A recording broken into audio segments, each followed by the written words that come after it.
tafuta qualification zitakazokufanya uingie kwenye ndoa. Kwa hiyo unaweza ukawa hujaoa lakini ukawa mtu wa maana kuliko aliyekuwa kwenye ndoa. Mimi siku hizi sifungishi ndoa ya mtu paka nimemfundisha siku 21.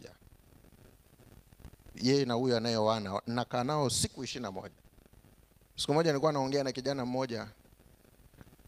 Ambaye pasa bwana, sasa umefika wakati nataka nioe na nilikuahidi utafungisha wewe ndoa yangu. Nikamuuliza swali la kwanza, kwani unaoa? Jibu lake angalia alivyokuwa, pastor, nasema ukweli, nimechoka kuzini. Sijui naeleweka. Kwamba kabla hajaoa ni mzinifu, alafu anafikiri hivi, nikioa nitaji-update nisiwe mzinifu. Nisikilizeni wadogo zangu, mzinzi ni mzinzi tu hata awe wapi.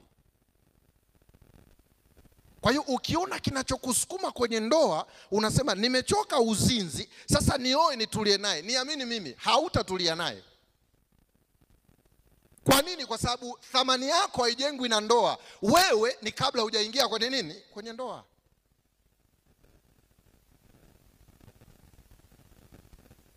Binti mmoja alimtembelea mpenzi wake, wako mbioni kwenda kuoana. Alipofika kwa boyfriend wake, boyfriend wake alikuwa chuo mwaka wa mwisho, yeye binti alimtangulia kidogo. Yeye binti alikuwa ameshamaliza na amepata ajira. Alipomtembelea akakuta huyu kijana ana nguo za kike ndani. Huyu dada akamuuliza, nampenda sana, she so smart. Nimekutana na wabinti ile, yule dada ana akili timamu. Yule dada akamuuliza, hizi nguo ni za nani? Yule mkaka akamjibu, anambia za sister alikuja. Dada kucomplicate akamkubalia, sawa, wakaendelea na story hapo. Na yule dada alikuwa smart kwa sababu hakuwahi kuimba naye kwaya, hakuwahi kumpa, ingawa jamaa alikuwa anataka kweli. Kila siku anataka, mwanangu sasa hivi tu. Yule dada hakuwahi kumpa. Siku moja akanipigia simu, akaniambia, pastor, na issue serious, naomba tuonane tuongee. Nikamwambia tunaweza kuongea kwa simu? Akaniambia pana. Nikamkaribisha ofisini kwangu pale Kimara.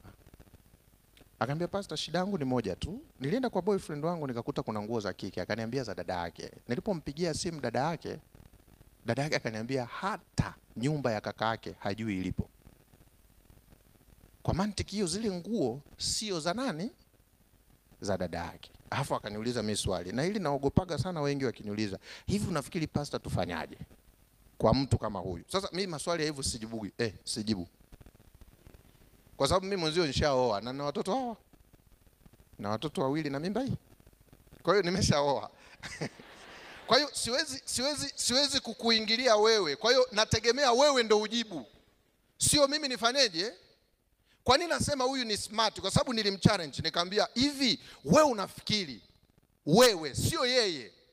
Ngoja niwaambie wadogo zangu, mimi nikiwa malaya, mimi mwanaume nikiwa malaya, wewe mwanamke ukiwa sio malaya,